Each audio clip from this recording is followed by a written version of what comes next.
Hello dear students, आज के lecture में पढ़ेंगे ओल इफेक्ट। तो ओल इफेक्ट किसने, एडविन ओल ने दिया था 1879 पे। इसी के नाम पे इसका फिनोमेना का नाम दिया गया ओल इफेक्ट। तो ओल इफेक्ट क्या बताता है रियल में, एक मटेरियल आपका एन टाइप है, पी टाइप है और इसकी चार्ज डेंसिटी क्या है, ये दो चीज़ें बताता है।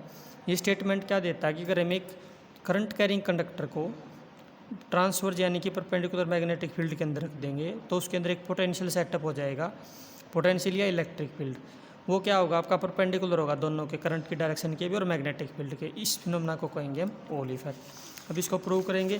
प्रूव करने के लिए हम क्या लेके चलेंगे, एक स्पेसिमेन लेके चलेंगे रेक्टेंगुलर बार की फॉर्म में, जिसमें एक्स डायरेक्शन में करंट फ्लो करेगा आपका और जेड डायरेक्शन में मैग्नेटिक फील्ड। जो आपकी इलेक्ट्रिक फील्ड सेटअप होगी या पोटेंशियल, वो सेटअप होगा आपका वाई डायरेक्शन में, दोनों के परपेंडिकुलर। तो हम जूम करके चलेंगे। मटेरियल हमारा एन टाइप है, चार्ज कैरियर हमारे मूव करेंगे right to left, experience a deflecting force in the downward direction. तो जो राइट टू लेफ्ट मूव करेंगे इलेक्ट्रॉन्स, करंट की डायरेक्शन उधर, तो इलेक्ट्रॉन्स इधर मूव करेंगे, इस पे डाउनवर्ड फोर्स लगेगा तो इलेक्ट्रॉन्स यहाँ पर एक्यूमुलेट हो जाएंगे और पॉजिटिव चार्ज कैरियर अपवर्ड। तो दोनों के बीच में एक पोटेंशियल सेटअप हो जाएगा। Potential difference is setup between top bottom of the specimen, ये टॉप है ये बॉटम, दोनों के बीच में हो गया, which set an electric field E H, यानी कि ओल फील्ड यहाँ पर सेटअप हो जाए, जिसकी वैल्यू है minus Q E, minus E into E H. और ये क्या करेगा, मैग्नेटिक फील्ड भी है दोनों में, तो दो फोर्स काम करेंगे कि इलेक्ट्रिक फील्ड एक मैग्नेटिक फील्ड। इलेक्ट्रिक फील्ड वाला क्यू ई होता तो minus E into E H, और ये minus E V X into B Z, Q E भी जो बोलते हैं। तो दोनों कंपेयर करेंगे, E H equal to B Z into V X, ये होगी ओल फील्ड। अब करंट डेंसिटी निकालेंगे तो क्या होती है, charge per unit area, I होता है N E A V D. Current I को अगर ए से डिवाइड करोगे तो ए कैंसिल आउट, क्या बच जाएगा एन ई ए का कैंसिल आउट हो गया, वी डी की जगह होगा वी एक्स, ये ड्रिफ्ट वेलोसिटी आपकी इलेक्ट्रॉन्स की। तो वी एक्स को हम लिख सकते हैं minus J X by N E. ये वी एक्स निकाला है, इसलिए इस वी एक्स को हम पुट कर देंगे यहाँ पर।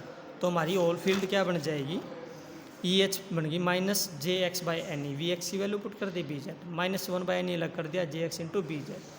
तो ये फैक्टर हो गया आर एच ओल कॉन्स्टेंट। तो वैल्यू क्या होगी, E H equal to R H J X into B Z.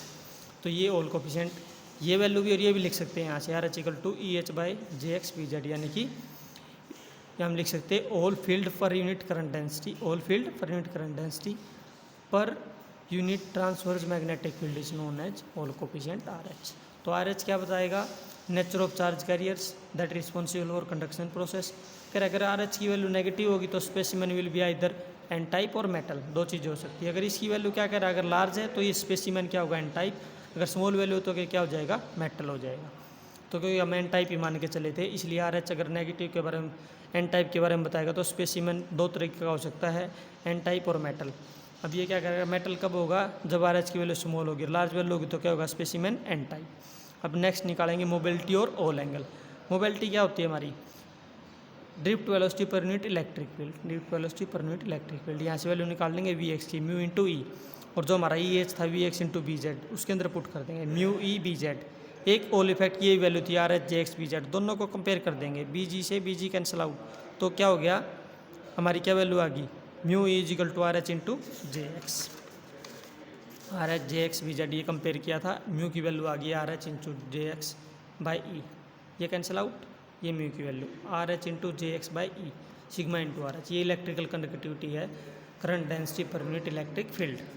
अब ई एच की value mu E into B Z थी, इससे क्या लिख सकते हैं, E H by E into one by B Z, क्या म्यू की वैल्यू, ये क्या से निकाले, ये निकाल ली, theta H into V by Z. ये जो थीटा एच है ओल field per unit electric field, ये ओल एंगल है हमारा। ये नेक्स्ट है इंपॉर्टेंस ऑफ ओल इफेक्ट। क्या क्या इंपॉर्टेंस है, साइन बता सकता है चार्ज कैरियर का, कंसंट्रेशन बता सकता है, मोबिलिटी क्या होगी चार्ज कैरियर का, और ये जो आपका स्पेसिमेन है उसका इलेक्ट्रॉनिक स्ट्रक्चर भी बता सकता है, यानी कि सॉलिड का इलेक्ट्रॉनिक स्ट्रक्चर। ये इंपॉर्टेंस है ओल इफेक्ट की।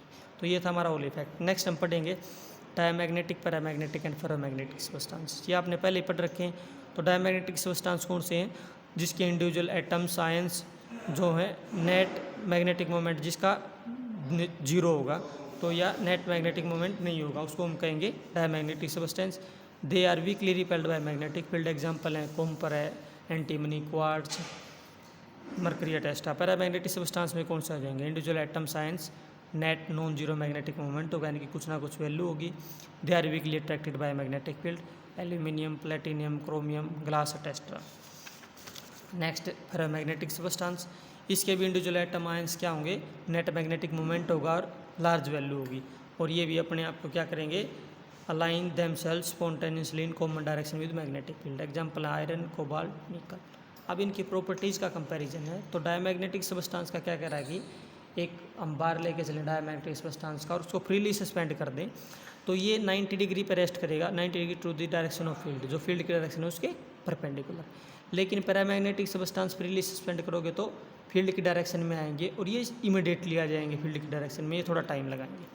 तो नेक्स्ट प्रॉपर्टी क्या है, मैग्नेटिक लाइन जो फोर्स जो हैं डायमैग्नेटिक सबस्टांस में वो एयर से पास करेंगी रादर देन स्पेसिमेन। तो एयर से पास, इसमें अलग हो जाएगा, इसमें एयर से पास ना होकर स्पेसिमेन से, इसमें स्पॉन्टेनियसली पास हो जाएंगे। दूसरा मैग्नेटिक इंडक्शन और मैग्नेटिक फील्ड का कंपैरिजन। मैग्नेटाइजिंग फील्ड ज़्यादा होती है मैग्नेटिक इंडक्शन से डायमैग्नेटिक में। मैग्नेटिक इंडक्शन कितनी इंड्यूस हुई फील्ड और मैग्नेटाइजिंग फील्ड जो फील्ड मैग्नेटाइज कर रही है उसको, तो इसके अंदर उल्टा हो जाएगा, इंडक्शन ज़्यादा हो जाएगा इससे और इसमें इंडक्शन बहुत ज़्यादा हो जाएगा मैग्नेटाइजिंग फील्ड से। परमेबिलिटी, मैग्नेटिक लाइन जो फोर्स जितनी पास करे पर यूनिट एरिया, इसके अंदर लेस देन 1, इसके ग्रेटर देन 1, इसमें ग्रेटर देन। ससेप्टिबिलिटी कि कितना इजीली कोई सबस्टांस मैग्नेटाइज हो सकता है, ये वैल्यू नेगेटिव होगी डायमैग्नेटिक में, इसमें पॉजिटिव और इसमें पॉजिटिव एंड लार्ज।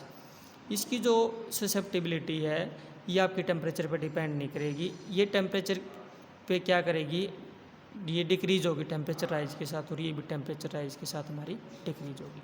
तो ये हमारे डायमैग्नेटिक, पैरामैग्नेटिक, पैरामैग्नेटिक सबस्टांस ये पहले भी पढ़ रखे हैं +2 से, तो ये इजी कंसेप्ट है, इजीली हो सकता है। नेक्स्ट हम पढ़ेंगे मैग्नेटिक इंडक्शन। अब मैग्नेटिक इंडक्शन पहले भी आ गया। तो magnetising the magnetism acquired by a magnetic substance when kept near a magnet is called induced magnetism. कह रहा है कि कोई मैग्नेट ले रखा, उसके पास आपने कोई सबस्टांस रख दिया तो उसके अंदर जो मैग्नेटिज्म आई उसको कहेंगे इंड्यूस्ड मैग्नेटिज्म। इसका एग्जांपल क्या कह रहा है कि एक ए बी एक बार लेके चल पड़ो स्टील का या आयरन का, और उसको आप क्या करो इन कंटैक्ट मैग्नेट के पास रख दो, तो ये क्या कह रहा है कि हम पाएंगे कि उसके अंदर मैग्नेटिज्म प्रोड्यूस हो जाएगी। It acquires the property of attracting small iron filings if brought near its end B. इसके बी एंड के नियर अगर हम आयरन फिलिंग्स लेके आए तो अट्रैक्ट करेगा, यानी कि मैग्नेटिज्म इसके अंदर प्रोड्यूस हो गई। अब ये क्या कह रहा है कि मैग्नेटिक जो पोल है वो अपोजिट पोलरिटी प्रोड्यूस करेगा, यानी कि हमने ए और बी बार ले रखा है, ये मैग्नेट है एन और एस, यानी कि इसका नॉर्थ पोल है, ये इसका साउथ पोल। अगर इसको नियर बाय लेके आएंगे तो साउथ पोल इस आयरन के इस बार पे अपोजिट पोलरिटी यानी कि नॉर्थ पोल की पोलरिटी इसके ऊपर इंड्यूस करेगा, और जो फार एंड है उसके ऊपर सेम पोलरिटी, ये चीज़ लिख रखी है। Magnetic pole induces an opposite polarity on the nearer end इस पे end a similar property on the end far from it, ये इससे फार है तो इस पे सिमिलर प्रॉपर्टी हो जाएगी। In fact attraction on iron piece is due to induction by the magnet, magnet के इंडक्शन के कारण है।